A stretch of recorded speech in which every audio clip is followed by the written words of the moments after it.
বাটাবাটি খাটাখাটি ছাড়াই গোটা মশলা দিয়েই আজকে করব মাংস রান্না। তাহলে চলুন প্রিপারেশন শুরু করে দিই। প্রথমে মাংসটাকে ভালো করে ধুয়ে নিতে হবে।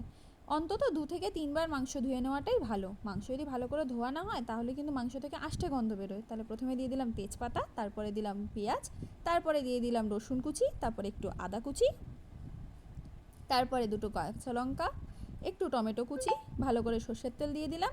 দেওয়ার পর লঙ্কা গুঁড়ো, তারপরে দিয়ে দিলাম হলুদ গুঁড়ো দেওয়ার পরে দিলাম হচ্ছে মিট মশলাটা ভালো করে দিয়ে দিলেন। তারপরে দিয়ে দিতে হবে জিরে গুঁড়ো দেওয়ার পর ভালো করে মাখিয়ে নিতে হবে। 30 মিনিট মাখিয়ে রেখে দেওয়াটাই ভালো। তারপরে একটু নুন দিয়ে দিলাম। তারপর কড়াইতে তেলটা একটু ভালো করে গরম হয়ে গেলে দিয়ে দিতে হবে পেঁয়াজ কুচি। পেঁয়াজটা ভালো করে ভাজা হয়ে গেলে মাংসটা দিয়ে দেওয়ার পর লো ফ্লেমে আধ ঘন্টা রান্না করে নিন, হয়ে যাবে গোটা মশলার মাংস।